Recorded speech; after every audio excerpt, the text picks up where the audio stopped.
out later.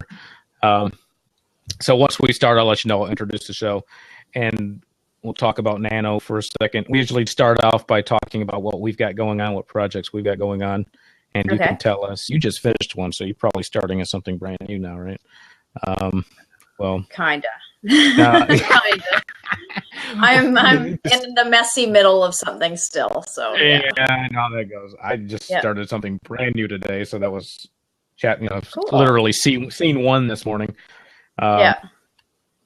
And once we do that, we'll go around. We'll talk about Nano, and I like to break it up into different steps, kind of like you do in your book, which of course I can flash on the screen. And feel free to put any link to any website you want in the chat area that it picks up links. So if you want to direct them to the book while we're chatting or anything, go right ahead. Okay.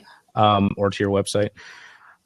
And basically, we'll talk about. I'll start out with what I call the first step. And I get this from another writer named Randy Ingermanson. He wrote something called the Snowflake Method. And I kind of incorporate. Well, I'm sure we all do. We incorporate the way everybody else does it, including yours. And I've got the writer's journey and all that. But I like to start with a single sentence description, and the first step is a single sentence description, and then I do the defining your protagonist. Some people will reverse that, of course, depending on how they, how their thought process works, I guess. And then we can jump into your process for the fast fiction. I mean, we try to keep it to maybe 20, 25 minutes. So we can't. I don't know how much detail you normally go into when you have these conversations. Oh, that's fine. I can do a quick overview. And don't worry if we go long. It's I learned my lesson last month and bought plenty of space for my audio files. When you podcast, you have to store it on a separate site. I don't know if you ever realize it. Because I haven't. The files are so big. But I can edit it, or I can just keep it long. I can break it up into two parts if we do go long. But cool. And we'll just talk about that and your process for a 30-day novel. You basically do Nano with this, so it's a good introduction. Right. Right.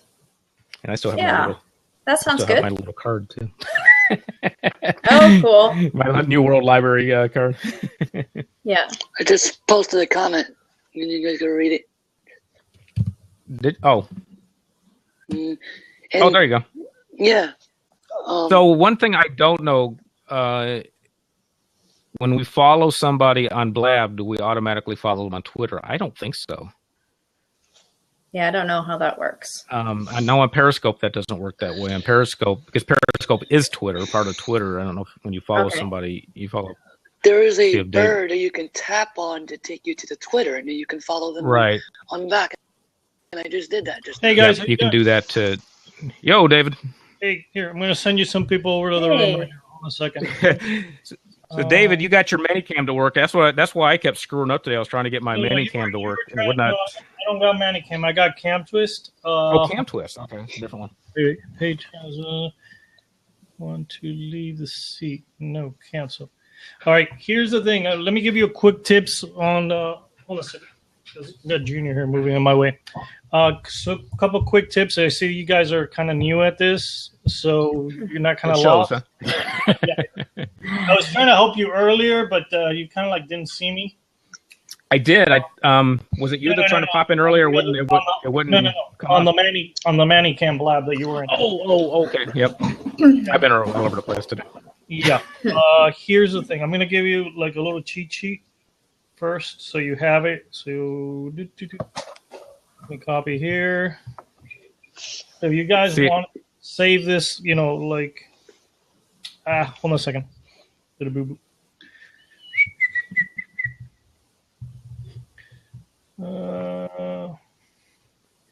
So this is kind of going to show you if you want to change the topic, if you want to if you want to have people ask you questions, stuff like that. I don't know if you come across all that stuff yet. I know about the question. I didn't know about the change. Question so here, I'm going to try to give you the quick tour off of it. So if you put /Q on the chat box, what I'll do is I'll highlight the word question. So if you guys are doing something, or so you put /Q, put anything, it's going to do like a highlight. Mm-hmm. Now, if you got one thing I strongly suggest, once you start the podcast, block both seats. Oh, yeah. Yep. So you don't get people popping in. I did that last time, yeah. Right, so you don't get interrupted. Then you also have, what's the other? Bye, Kevin. What's up? See you, Kevin. All right. So the other thing is, you're gonna have people popping in, asking you to, to request to come in and all that. So you basically you have the option to let them in or not. Let's suppose you got like 3 people asking you at the same time, A, B, and C. You could let in C before you let A and B in. But when you're doing the podcast, my biggest advice is block the windows out. Block them out. That way nobody bothers you. You don't have that little ding. As the host right now, if you scroll over, for example, if you scroll over Denise's, block the seat. Okay. Yep. On Denise's? I can block her seat? Lock the seat. I know what you're saying. Okay. I'm not going to do that now because my partner just popped in. She's going to join us. Oh, so you have somebody else coming in now. Okay, cool. Yep. And I can make her, I know about making her a co-host. We discovered that. Right. That's what I was going to tell you. So right now, Denise is not a co-host. Nope. Can you only have one co-host, You could have all. That's in case I say something stupid, then they can kick me out. No, you can get kicked out by pressing the little. If she insults my hockey team, she's gone. So, yeah, I mean, the only one that can never be kicked out or anything in this case, because he's the one that created the blab, is Ron. So Ron is kind of like the ruler of the blab right now. It should be, yes, I know. Yeah. Here we go. Okay, here's Gina. She'll probably want to jump in on this conversation and tell me about ruler of the blab. You got to put that on your piece first. Hey, I don't know what's going on. Hi. We're talking about you. Huh? All right, good. All back, for sure. I agree. I agree. The recording version off of it. David popped in to give us some tips here. Okay, great. So, like I was saying, you could make you could even have people that are not in the 4 windows as a co-host. Okay, if you want. The way you do that is by you scroll over the little bubbles on the top, and you're gonna see, in your case, Ron, you're gonna see a little X with an H with a little plus. Yep. And on the opposite side, that's how you make them a host. And on the opposite side, you're gonna have that little triangle with the exclamation point. That's how you That's how you block them. Yeah, you just kicked me off. No, the clicking, the kicking off is actually clicking on our X's. No, like over here. These little X's over here. Yeah, that's how you kick people off. You made me a co-host and then you took me off. Oh, okay. So you've already been through the hell. Okay, no problem. Gina's got the echo this week. Yeah, I'm so happy it's not me this week. I don't hear an echo on her. I did. Yeah.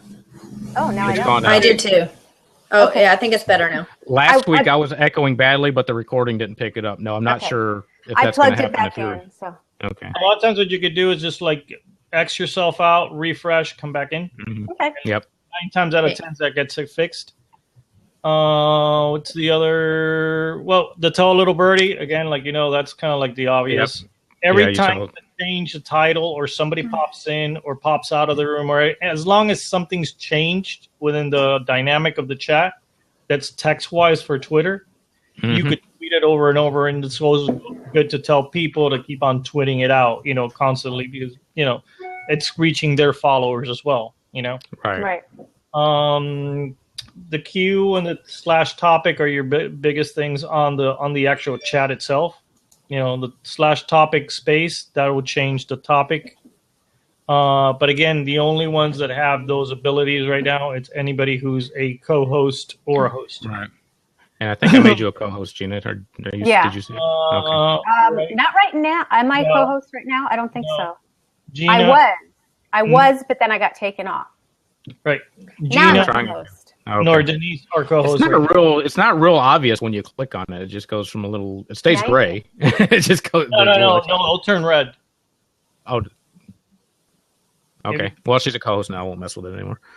And we can edit the topic over here on the left. So I was thinking that, Gina, when we do our Halloween thing, we can edit the topic over here on the left and just change whoever is presenting at that time. Yeah. So we're doing an all-day thing on Halloween, so it's going to be interesting. Blab's also doing a Halloween thing, so just saying. It's not for writers, though. We're writers. We're special. Oh, okay, no. But Brittany's setting something up for Halloween, though. Blab's doing a Halloween thing, too? Yeah. Because I already warned Denise for doing I'm just costumes. giving you a heads up.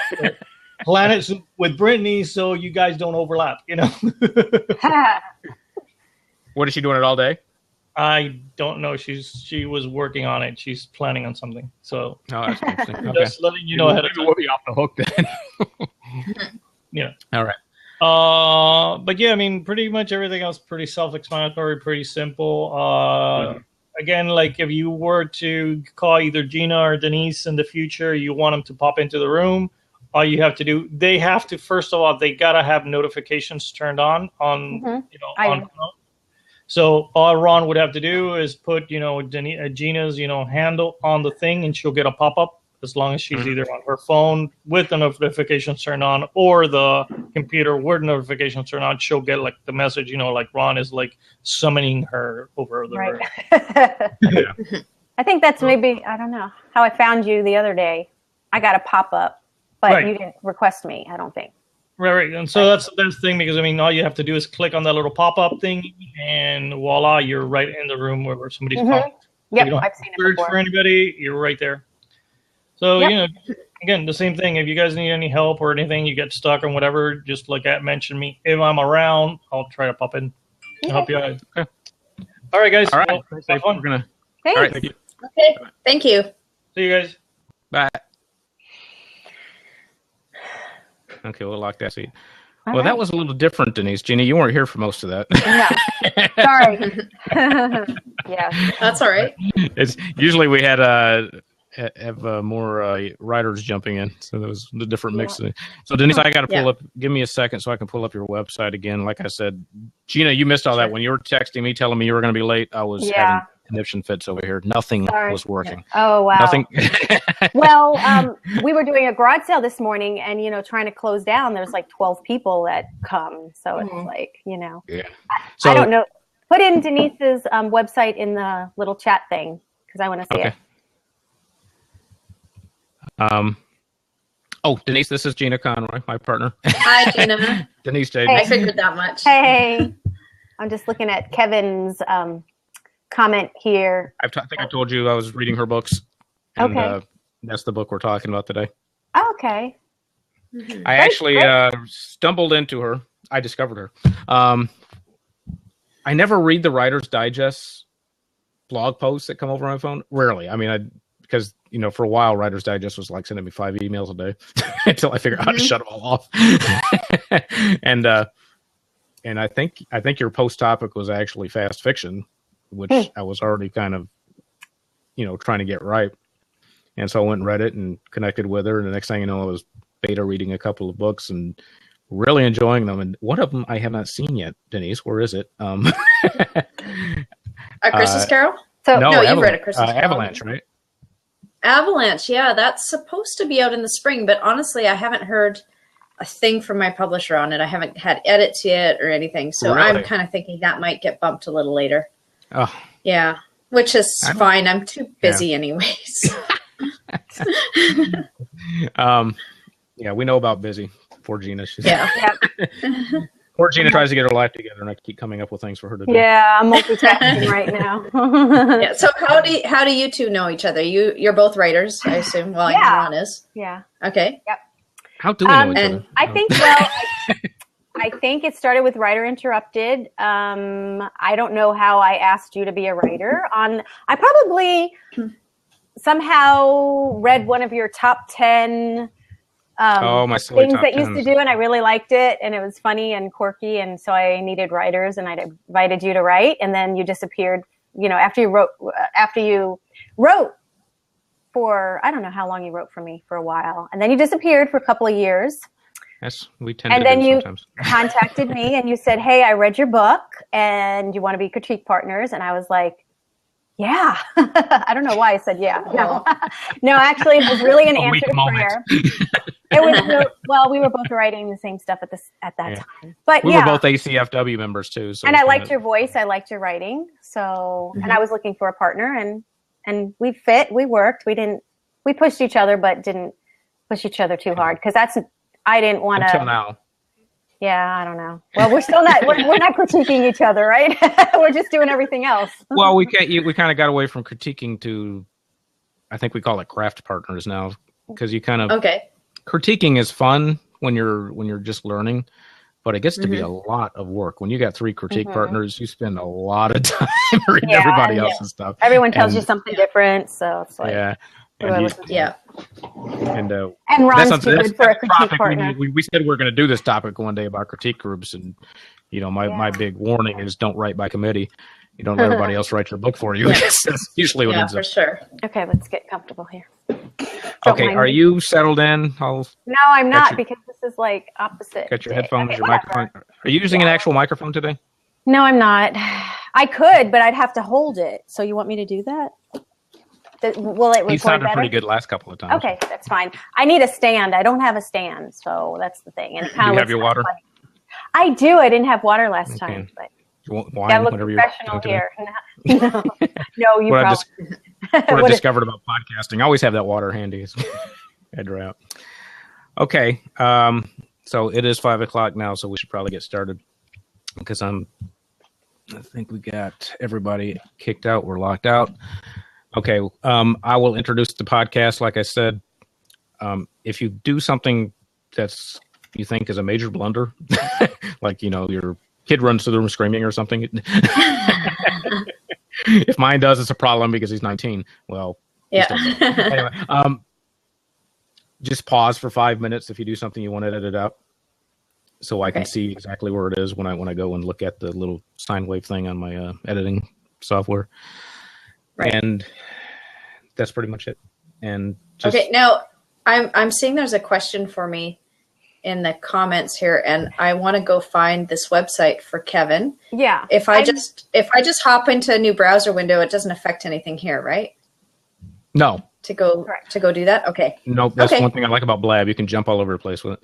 And so who are you thinking? Are you thinking of a blind writer? I know one who lives in town, and I cannot even think of his name. He started he's famous. He got his book became a movie, The Ultimate Gift. The Ultimate Gift. This gal's book became a movie as well. Okay, and so he started. I can't think of his name, but he started the Blind Network. I don't know if it's called the Blind Network. What was the name? What was the name of the movie? The Ultimate Gift, and I know him like really well, and I can't remember his name. I assume the book was the same title. Yeah, and there's he lives in town, and he started. I forgot what it's called, but basically what he does is narrate movies so that the blind can actually understand what's going on. So that's how he started out, and then he wrote a book. And I'm going to remember his name when you guys find the website, right? Jim Stovall? Yes, that's him. He's an awesome guy. Okay, because listen, you get his phone number, you call him, and he will answer, your questions. He is that available. So go ahead and. I love having a separate monitor. Hey, we should get him on the show. Right. Well, that's what our friend here was just saying. If we could get some blind writers. Yeah. I could totally get him. Both of them. We got Cody there and Jim Stovall. There you go. Kevin. Find my pen. Is Kevin gone? Kevin's gone. Oh, is he? There you go. Is he gone? So much for being helpful. Some guys, you can't help them. Okay. Yeah. But we got the name. And we got Rated Vikings here asking, is it 1st of November already? No, my friend, you're okay. You got 28 more days. Yeah, that scared me when I saw that. I thought, is it? Okay, no, it's not. No, okay. We know because the Lions have only lost their first 3 games, so they got a long way to go. Okay. Let me take a drink of water and we'll get started here.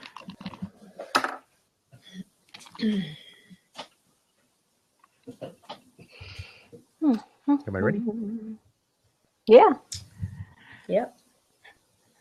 Hello and welcome to another episode of Teen Writers Publish, where your writing career begins now. I am author Ron Estrada with my co-host Gina Conroy, and we have a special guest today, Denise Jaden. Say hello, Denise. Hi there. Do I not get to say hello, Ron? No, because you missed the time. Go ahead, Gina. Say hello. Hey. I'd like to. I told you it was kind of loose, right? Yeah. I warned Denise we don't take ourselves too seriously. So okay. So that's good. Always, we like to begin the show with talking about what we've got going on. So you're the guest, Denise. So why don't you tell us what your latest endeavor is? What have you got going on? Well, my life has been a little crazy as of late. So I actually spent most of September on a cruise ship, which was really cool. And I thought I was going to get all this writing done. I packed up my laptop, but it was kind of a working holiday, and I was with my Polynesian dance troupe. So I basically, it was all about Polynesian stuff, and I got no writing done, almost no writing done at all. So I came home, and I feel like, I just feel like I haven't written in forever. So I'm trying to trudge back into some projects. But it's hard. It's really difficult for me. And I feel November looming, and I just feel like I need to finish up these projects before I can even think about November. So it's kind of a little bit of crazy making. Plus it's the start of school, and I homeschool my son. Okay. So it's a crazy time that way as well. So I am in the middle of a project, but it's I'm working through a 5-book series right now, and I've never written a series before.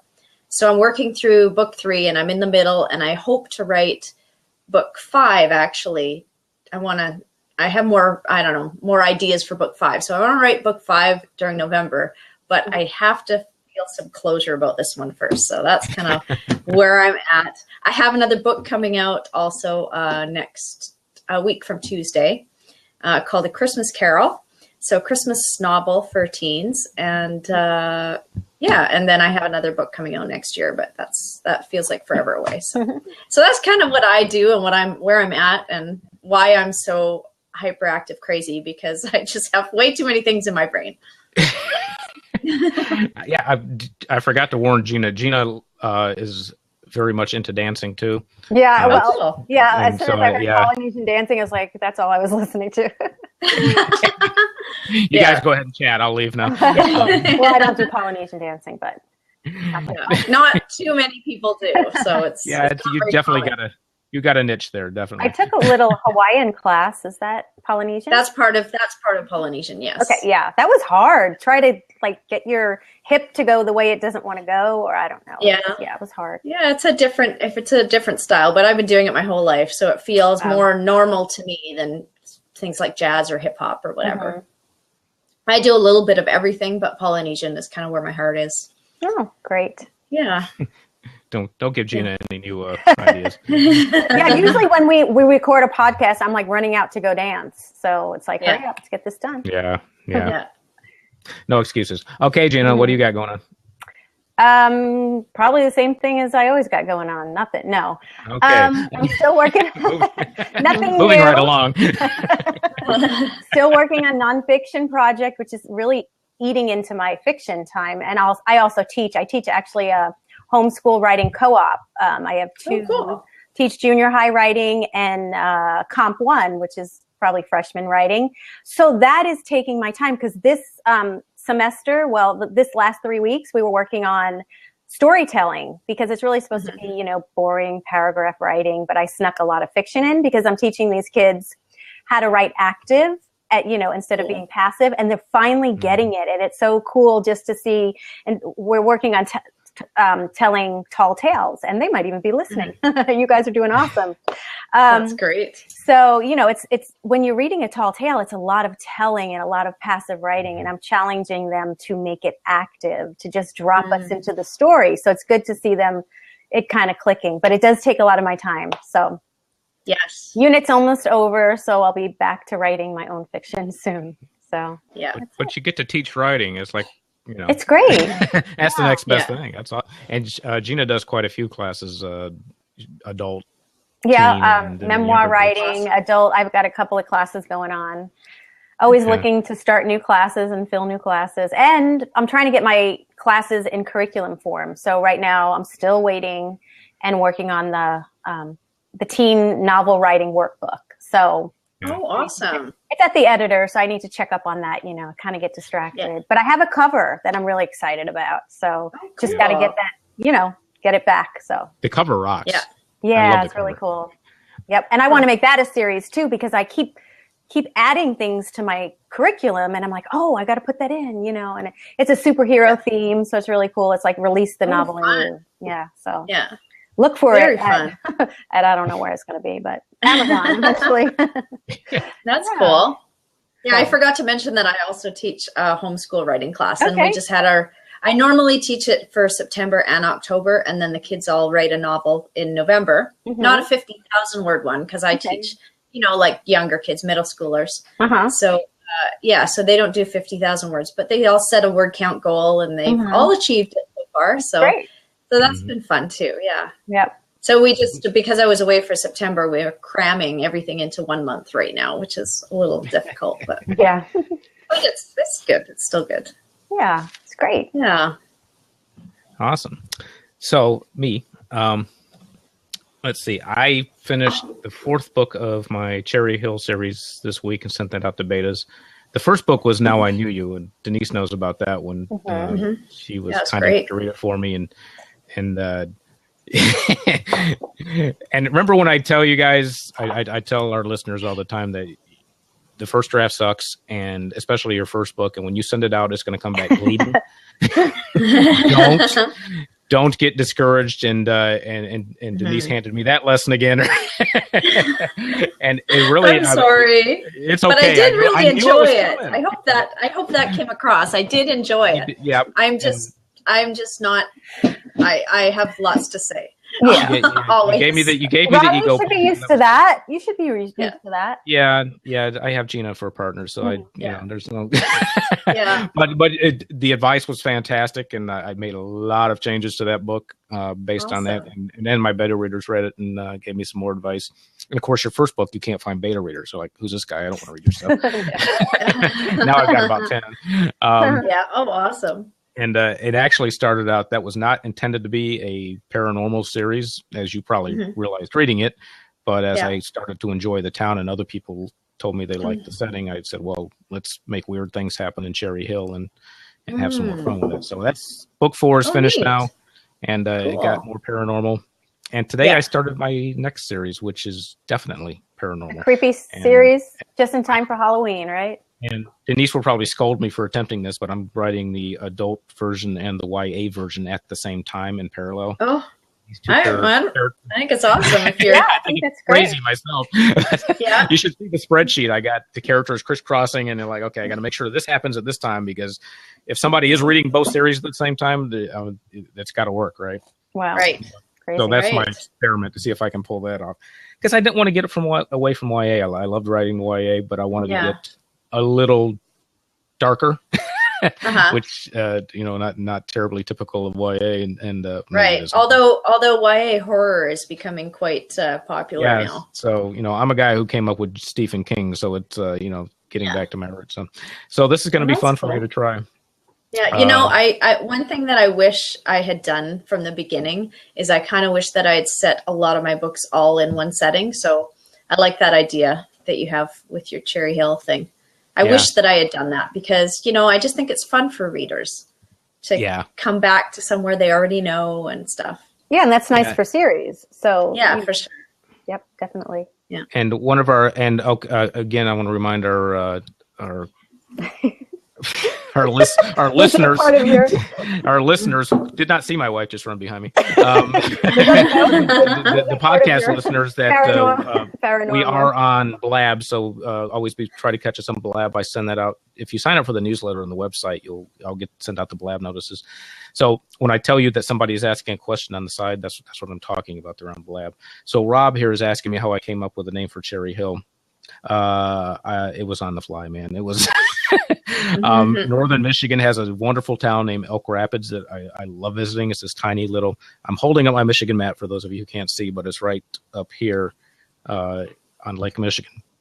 One of those beautiful little tourist towns. And I wanted to use it as my setting, so I decided I better change the name so I could, take creative license.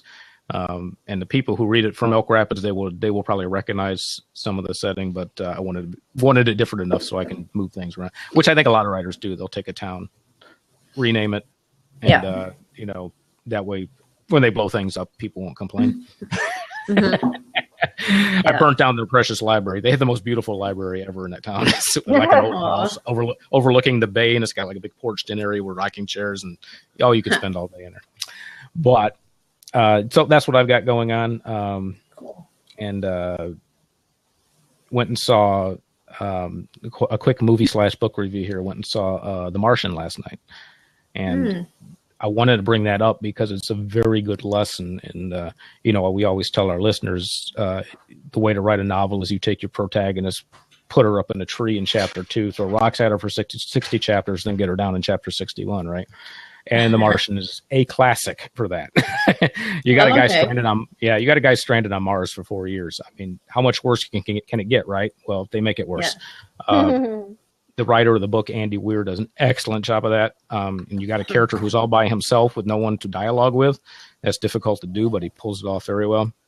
And if you're a science nerd, the book is fantastic. It really goes into detail about how he survives for 4 years on a planet that can't grow anything and has no air. And then in the movie last night, and I like to compare the movies and books. People always say the book is better, right? And it usually is, and the reason is because you can't put an entire book into a movie. It would be 8 hours long.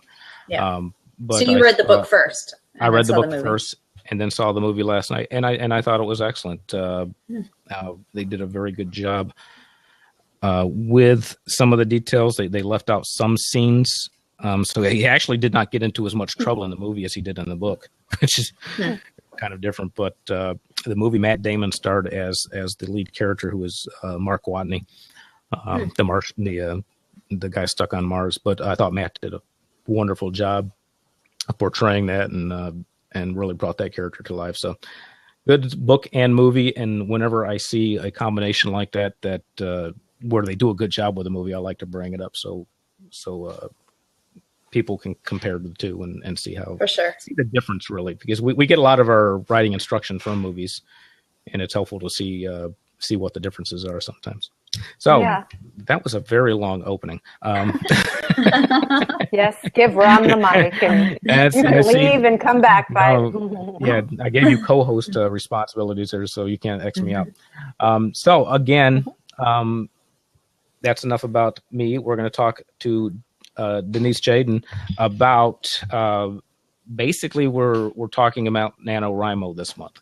For those of you who don't know, NaNoWriMo is National Novel Writing Month. And if somebody or is it National No Writing Month? That's no. well, for some people. Yeah. Remember the shot caller threat. I'll do it. National Novel Writing Month, and the website is nanowrimo.org. If somebody would kindly put that in the what do we call that? The text box there. Put it in there. That and basically you're writing a novel in a month. You get all I got it. The month. Yep. You got November. Yeah, I got it. That's it. We both got it. So there you go. Yes. Okay. So mine works. The challenge is to take the month of November and write 50,000 words. But you know what? I don't know. Can I just interrupt you? Because November is like my birthday month, and it's really not fair. It's Thanksgiving too. Yeah, I know, but I need to celebrate all month, and it's hard to do that when you have to write all month. Okay, you know what? I have a lot of people make excuses about November. I have a lot of people tell me they cannot write during November because of whatever reason, but I have to tell you a story that will hopefully inspire you. Okay. My son, the first year that he did Nano, I think he was 7. And I kind of forced him into it. But once he got going, he actually enjoyed it. He really enjoyed being able to tell a story, and it was all about superheroes and everything. Mm-hmm. But we actually went to Disney World that year in November, and he wrote every day of the month, even on vacation, even going to Disney World. So I'm sorry it's your birthday, but my 7-year-old son could do it. So I believe that you could do it. Yes, I could do it if I want to. If I want to. Yeah. Ron is pointing at me on the screen. And we can also complain because in Canada it is not Thanksgiving, so they get they don't have to deal with that holiday while they're trying. That is true. They got their own Thanksgiving though. I don't know when they do it in October. Oh yeah. Next weekend. See, October it's would really be good. early. October would be a good month. Okay. It is and it isn't. I mean, it feels really early because it's next weekend and it's still like bright and sunny here. Yeah. You know, it's just November's like right before way. Christmas, so yeah, that's true. Well, as I understand it, they intended it to be a very busy month, just to encourage you, even under the worst, torture you under the worst conditions, that you still put out 50,000 words in a month. Okay. So, so we're kicking that off this week. All October, we'll be talking about Nano and the steps to take to preparing your book, whether you are a serious plotter or somebody who plots in their head, and hopefully I can discourage you from doing that. At least getting a few words down in advance. But Denise has actually written a book called Fast Fiction, which I highly recommend. And she pretty much takes you step by step, actually day by day, on how to write, get to your 50,000 words. So that being said, I'm going to turn it over to you, Denise, and tell us about Fast Fiction and your process for preparing for Nano and getting through that crazy month. Sure. Okay. So I started what I call fast drafting in 2007. My critique partner at the time suggested this NaNoWriMo thing, and I thought she was crazy. But I said, okay, well, I'll try because I'm that type of yes person. So I tried it, and believe it or not, I got through it. And actually, my first novel, Losing Faith, was my first NaNoWriMo attempt. And I had written 2 novels before that. Oh, there we go, Losing Faith. I'd written 2 novels before that, which one of them is published now, but neither of them got me an agent. Neither of them got published first. It was this NaNoWriMo novel that I wrote, actually the first draft in 21 days, that ended up being the most cohesive and saleable. Wow. So I thought, yeah, this is cool. I like this idea because writing every day, keeping some momentum. First of all, the writing actually gets easier rather than getting harder. And second of all, you just keep everything in your mind. So it's just, your story's always on your mind. You start dreaming about your characters. You'll be at the grocery store and you're thinking about your plot points. And, I just like fitting it into a tight chunk of time. Yeah. And so after doing NaNoWriMo maybe 5 times or so, I got a lot of questions from people, other writers, who were like, well, how do you do it? How can you possibly write in a month? And each time that I did it, I felt like I got a little bit better at it. 1 step or 2 steps forward, 1 step back kind of thing. So sometimes I definitely made some mistakes along the way as well. But I found a system that kind of worked. And that's why I decided to write the book Fast Fiction, because I got so many questions. So basically it's broken up into 3 parts. The part number 1 is the planning stage. So like if you're interested in the book, I would suggest getting it now because you want to actually do a little bit of planning before November so that you have something to work from. Link is right on the screen. Oh, perfect. Except for the podcasters, you'll just have to look it up. Yeah. If you go to Amazon and look and search Fast Fiction or Denise J, it'll pop right up. And so I'm not a heavy duty plotter like some people can be. I actually have tried that route. I did one year, I did a 38,000 word outline. And when it came to writing the actual book, it was the driest piece of drivel I've ever written.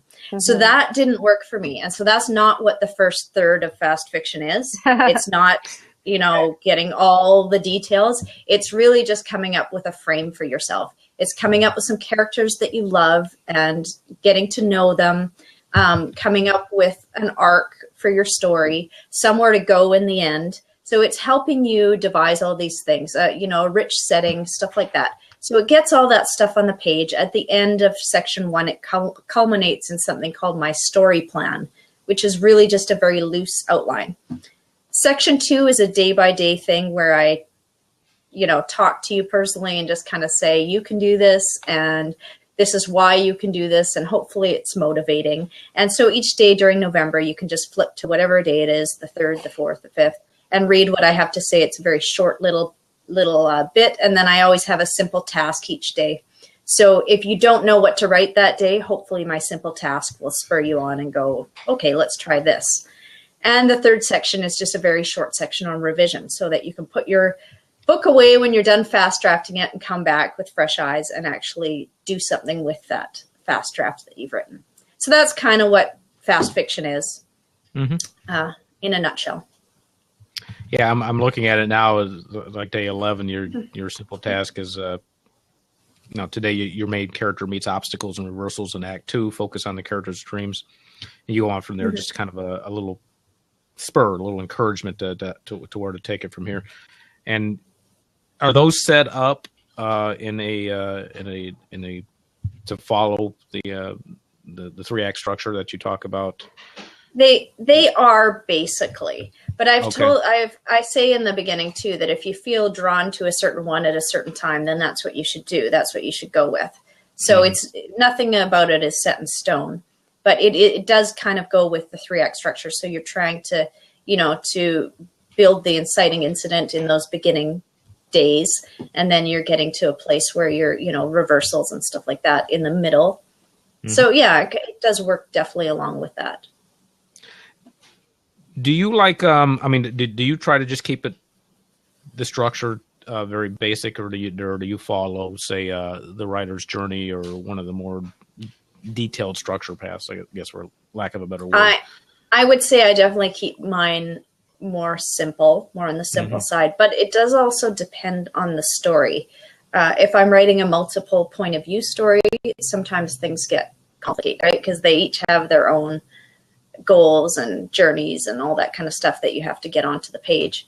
So definitely, there are times where I end up with Post-it notes of all different colors all over my wall or whatever. But generally, I'm more of a linear type of simple structure type writer. And I really love the book Save the Cat, which is a screenwriting book by Blake Snyder. And I love his idea of the beat sheet. It really is supposed to be for screenwriters, but it applies to any kind of storytelling. And I think that it's for me, it's just a really easy way to make sure that I'm on track with my overall plot arc. Yeah, we've talked about Save the Cat here several times, so hopefully a few of our listeners have gotten the clue and picked that one up. That was a good one for me too. Not just the beat sheet, and I think he employs. I got a piece of paper up here. I think it's in each scene, as we would call it, there's about 6 beats. Oh, I'm sorry, maybe 7. So it's just each quarter of the book has 6 or 7 beats, and I'm not sure how to describe it because he really doesn't identify a midpoint or a plot point 1 or 2 as we would know it. But I know a lot of writers do use something like that, and basically instead of trying to write 80,000 words, you're writing to the next beat, what I would call the next plot point. And it's probably the simplest way to do an outline, I think. Yeah, I think so. And it's a book I recommend. And I think there's even some tools online. I think I did actually find a beat sheet layout online, which how hard can it be, right? It's 8 beats, but of course I had to have something free to download, so I went and got that. So what do you do, Denise, when you're day one? What do you do when you say, okay, I got a new idea for a story? How do you take that idea and mold it into something that becomes a story? How do you go about doing that? So you're talking about day one of the planning, not day one of the actual writing. Right. You just got the idea for a book or a story. Generally, actually, my first idea for a story is a character. So some people have the big plot idea that stirs them up, and they think, "Oh, I want to write a story about a superhero, saving the world or whatever," and it's the big plot point that drives them. To me, it's always a character, and often it's a character relationship. So like with my first 2 novels, it was the 2 sisters. And I knew that right away from the start, that I knew I wanted to write a book about 2 sisters. And I've never had a sister, so don't ask me why. But it was this driving force in me that I thought, yeah, I want to write this book, and figuring out how they're the same, how they're different. And out of that came the actual plot, because I realized, in Losing Faith, I realized that one sister is very religious and one sister is not religious at all. And that actually led me to the plot where one gets mixed up in a bit of a cult and that sort of stuff. So, Yep. Yeah. And I love the title too. I mean, the Losing Faith, and the character's name's actually Faith. And it could all it all came together. I mean, it was very well done. I like the way it all worked out that way. Beautiful cover too. Which our podcast listeners can't see. See, I always have to remember that most people will listen to this via podcast. So. Right. Okay, so once you have the idea, and you say you start with character, some people might start with plot, or just an idea, a what if question, right? Mm-hmm. So you've got that idea into your head, and what's the next? What's your process before you even sit down and start writing? What do you do before you even sit down and start writing? Well, it's a long time before I actually start writing. Like I would say that I'm in planning stages for a month, off and on. But I feel like I need a lot of information about my characters. And so I do a lot of character study, character interviews, character things to discover who they are. And like I said, from that, my plot starts to emerge. And I really don't think I can do anything else until that happens. So sometimes it takes a lot more study than others. But I spend a lot of time just thinking about my characters. What could happen? What could be their problem? What could be their motivation, their want, their need? So I spend a lot of time focusing on those things. And when those things start to emerge, the actual plot, then I try and put it into a log line, that 1 or 2 sentence arc, to make sure that I have something to actually expand. So one thing that I found about writing a log line, I went to a conference. Sorry, I just have to take a drink here. I went to a writer's conference, and I was fortunate enough to take a workshop under a producer, a movie producer. His name was Luke Ryan, and he had a log line formula, and I use it all the time. I use it with students, and I use it with my own work, and it's just so simple. It basically is a worksheet, like a page that is one sentence that you fill in. So you start with blank, which is your character's name, sets out to blank, but runs into blank, which is a sometimes ironic obstacle, and must what, and how does your book end? What's the satisfying conclusion? So I often just, transpose my thoughts into that logline formula, make sure it works, make sure it's something snappy and hooky. And that's kind of where I start from. Interesting. So say that again. So that was character name sets out to blank and runs into blank. Yeah. But runs into blank and must what? And must overcome or change in a way to meet their goals. I have not seen that before. That's very good. Yeah, it's just a very simple thing, but it's, it at least gets my mind turning. Even if that's not my finished log line, it gets my mind turning in what the essential elements are and if I have them. And what I like about a long log line, or what I call the one sentence description, is that it kind of grounds you, keeps you from, especially if you're a pantser and if that's all you're going to do is write that down and then go sit down and start writing the book, you could end up chasing a lot of rabbit trails. And sometimes it's good to keep that log line maybe in front of you on a Post-it note or whatever. And it keeps you focused on that story, because I think a new writer, especially, I know I did, thinks that the more complex the story, the better. Yeah. But that's not really true. It gets, if it's complex for you, it's going to be confusing eventually. It's going to be confusing for the reader too. Most stories are fairly simple. So let me ask you a question. What if you have a complex, you can't, for me, it's really hard to write a simple story because it's complex. My stories are like complex and I don't know how to break them down. It's like I get so many, maybe subplots or something going on at the exact same time.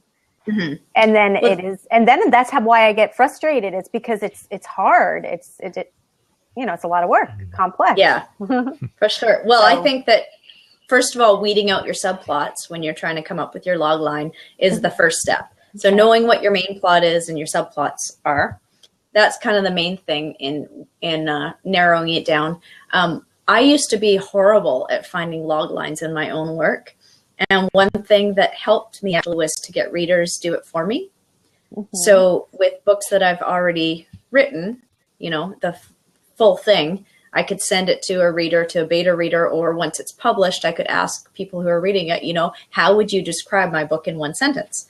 And when other people do it for you, it actually gets easier to start seeing it in your own work. So that's how I started, because I was really I had trouble with that at first too. I thought with Losing Faith, I thought, well, there's so many things going on. How could you possibly describe in one sentence? But, it's just because you're so close to it. And, I just think, I think sometimes an outside perspective can really help. And even if you're at the plotting stage, talking it through with somebody that you work with on your books, just saying, well, it's kind of about this, and it's kind of about that, and then this person's going to do that, and then get them to say it back to you. Okay, how would you describe it? Yeah. After all that I've just blathered, and see what they say. So I do think it's easier for someone who's not so emotionally connected. Right. Yeah, because you can't see. Well, last week, that's what Ron and I did. I was trying to get mine down into one sentence. Yeah. And it was hard, but I think I figured it out. Awesome. And you could spend a week trying to, once you have a new idea, you could spend a week trying to get that into one sentence to really pare it down. But that 1 week is well spent, because that's going to save a lot of trouble down the road when you're writing your novel. And you're, like I said, it's keeping you grounded. It's keeping you from taking off on some plot that's going nowhere. Yeah. And we're not in our one-line description, we're not telling the whole story. I mean, I always use the Jaws example, right? Peter Benchley's book and the movie. Jaws is about a small town sheriff who must just kill a giant shark before it kills again. Now, if we've read the book or saw the movie, we know there's a lot more to it than that. We don't. The logline doesn't talk about Quint or the other guy, the oceanographer, the Richard Dreyfuss character. Or any of that backstory, and even the movie left out a lot of details that some of the racier stuff that was in the book, if you've ever read it. No, I haven't. Denise, come on. Jaws is a classic. I didn't grow up as a reader, so there's a lot of classics. I know. I try to I keep trying to catch up. No way. Yeah. But that log line is not going to bring out all those details, but it should be the main thread of the story and just the briefest of descriptions. And you call it. I've heard it called a pitch line too. If you're pitching to a Hollywood producer, he's going to give you about 5 seconds to make this sound good, and you're going to do that in one sentence, or you're out the door. It's not usually the case with writers, but it does help you to really understand, how to pare that down to where it really needs to be. Some people call it an elevator pitch too. Right. And I think that's a really good name for it, because actually I have been in an elevator before where I've pitched to agents and editors. Yeah. And you really don't have much time. You have the time that it takes to get from one floor to the next floor, Yep. Exactly. And so it's a good thing to have. No matter what your story is, it's a good thing to have for sure. Well, Gina did discover the emergency stop button one time, and that helped her career quite a bit. Yes, exactly. There's an agent named Chip McGregor. He'll tell you some good stories about pitches.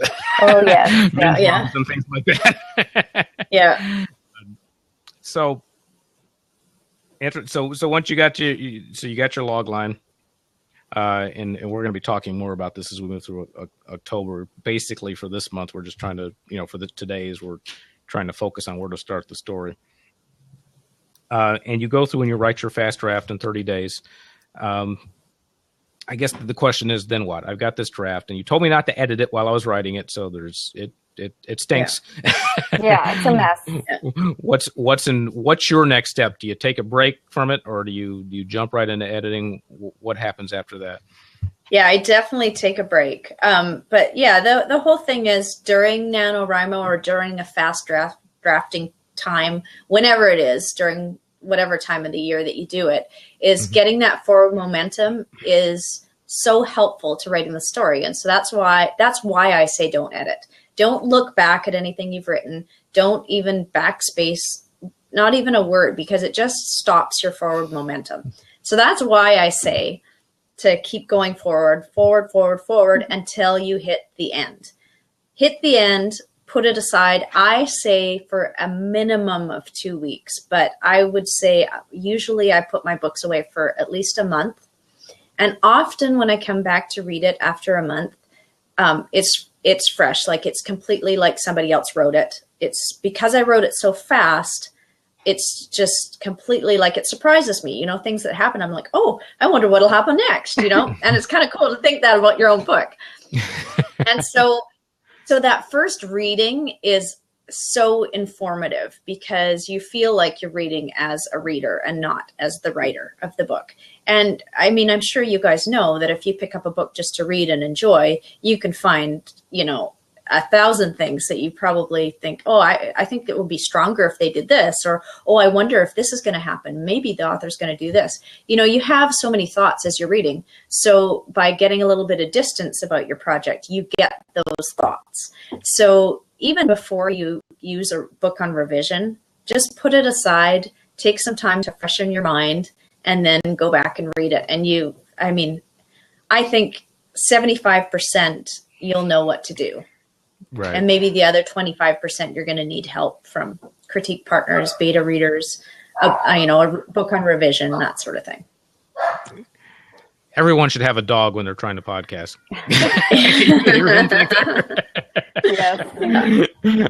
Anyway, well, this is our world. Yeah. So awesome. Once you've got now, do you do anything special as far as you said you just read through it once without making notes or anything, or? Oh, I make notes, but I make notes, but I try to get the sense of really reading a book. So I don't sit there and make changes or anything like that. I just read it from start to finish and make some notes along the way. And and then go back and work on the things I know need to change, and maybe think about the things that I think might need to change. So I know some authors, they'll actually send it to their own Kindle, where it's really hard to make. You can make notes in Kindle, but it's very difficult, and just read it through as if it's a book, and in the format most of their readers are going to see it these days. Although YA maybe not so much, but other readers. Well, one other thing I highly recommend is that I used to do this on my Kindle, but my Kindle broke, and so now I actually do it on my phone. I use Google Play Books. And so I send my books to Google Play Books, and I put them on text to speech so that it actually reads it to me.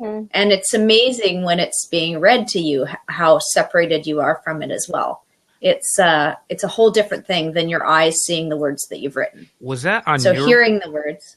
Was that on your blog that I read that you read it and listen to it at the same time, or is that somebody else? Sometimes I do, but quite often I just listen to it because I mean, most of my reading time is at the gym and stuff. So it's just easier to have it going on in my earbuds than trying to look at it the whole time. But. Yeah. Right. Yeah. Awesome. And again, you're just at that point, you're trying to get a general sense of story. It really doesn't matter if you spelled, they're wrong or whatever. At that point, it's just about the overall arc. So your English teacher is not standing over your shoulder. Yeah. waiting for you to mess up. Yeah. Okay, so any other words of advice for our Nano people who are going to be joining us in Nano? Time management, getting it done. What do you tell people? Yeah, I have lots of advice, but these are the ones that are coming to mind. So first of all, I would say write first thing in the morning. Even if you can only spare like 10 minutes before work, just do it. And then you'll have, maybe 500 words already under your belt. So it's easy to come back later and add some words. You're already kind of into the story. It's really, really good if you can write for however long you have, if you have 10 minutes or half an hour or whatever, before you talk to another person. That is the best time to do it. So try not to get up and have a conversation with your husband or your wife or whatever. Try to just get to your computer or your notepad or whatever you write with and just write first thing in the morning. It just sets your brain up for success, for getting words down, for getting into your story, for knowing your characters and being kind of one with them all day long. The other thing I would just say is to really have fun with it. If you like reading certain types of books, then that should be hopefully the type of book that you're writing. So really have fun, let your characters do some crazy things that you would want to read about. and see where it leads. And even if you don't have the answer, you know, you can always kind of stop partway through if it's not working out and go, okay, I'm gonna write back from this part instead. And, you know, even if you go on tangents, it doesn't matter in your first draft. Make sure though that you're enjoying it and having fun. And when you're not, then just figure out where you were having fun and jump back to that part and start again from that part. So that's what I would say, is just keep having fun through the month, and you'll be amazed at how much actually works in the end. So yeah, I found that out last year. I wrote the second book for that series called Angel in Me. And I wanted something really lighthearted, and it was just a silly idea. And I had more fun writing that. And people still say they like that book better than the other ones I wrote.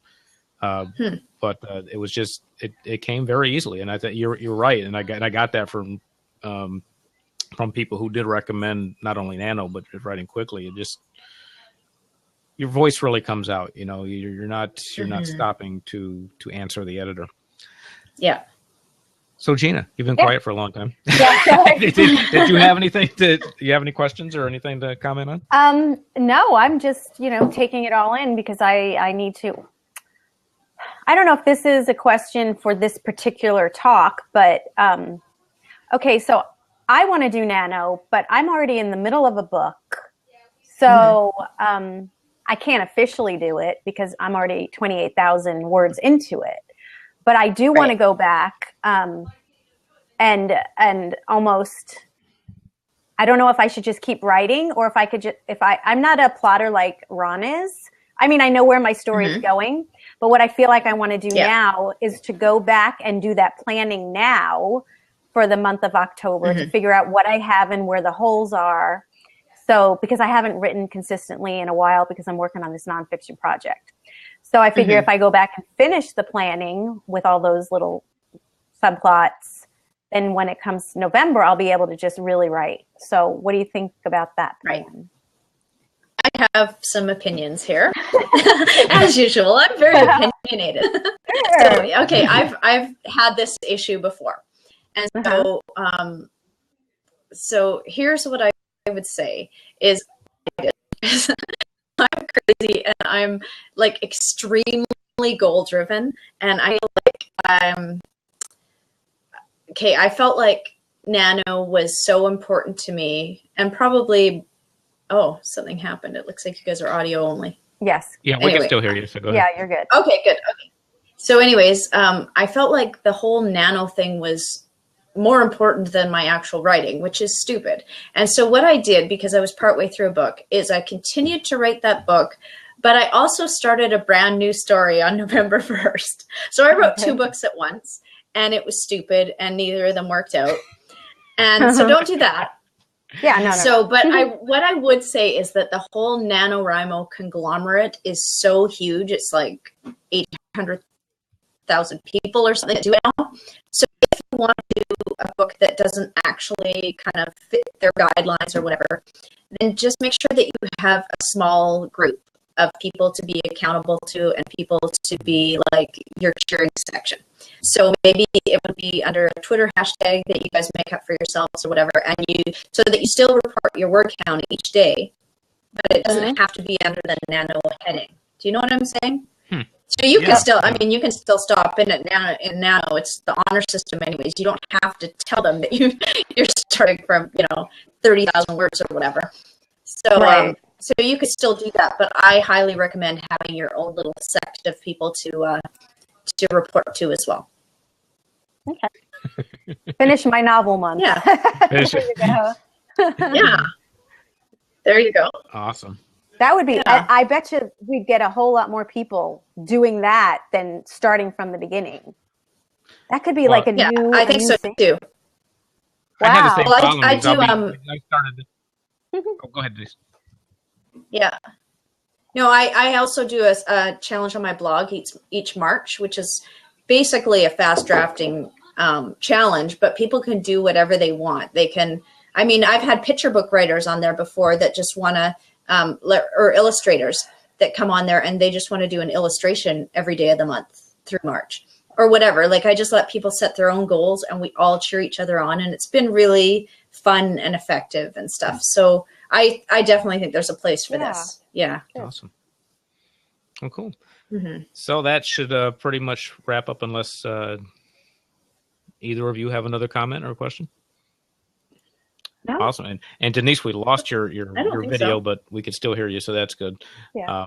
So Okay, we recorded everything. And yes, I remember to hit the record Awesome. button. Well, yeah, this was a lot of fun. So thanks for inviting me. Technology is getting wonderful. I hope it when it works, it's wonderful. somewhat informative. Yeah. So again, I can see you again. So again, for our listeners, and there you are. For our listeners, the title of her book is Fast Fiction. You can find that on Amazon. I believe, is that in Kindle form too, or just paperback? I didn't look. It's every form. It's every form. I still ask that. I don't know why, but they all are. And check out her young adult novels too. YA romance. I think they're all romance, aren't they? Contemporary romance. And can I just quickly plug my new book, because it's coming out in a week and a half, and it's on special right now for 99 cents, but that will be going up. So it's called A Christmas Carol, and you can find that Amazon, Barnes & Noble, wherever. Yep, I'm looking. And A Christmas Carol is spelled Kerril. So I will put that I'll put that in the show notes as well. Awesome. People can find that. I was just looking at that. Thank you. And I love I actually read through the description. Sounds like a good story. So thank you. Thanks for joining us today. And again, for our listeners, go to teenwriterspublish.com, sign up for the newsletter, and we send out more notes than what you'll hear on the show, more writing tips, but also you'll get notified of these Blab sessions. And for those of you who haven't used Blab yet, you can actually click on the links and go subscribe to the Blab, so you'll get an email notification when it's about to go on. And you'll also get a copy or a link to the video and audio replay, so you can watch it over and over and over again. Yeah. Well, thanks for joining us, Denise, and thank you. We hope to have you on again sometime. And best of luck with getting through Nano. Thanks. You guys too. Right. Thanks. Awesome.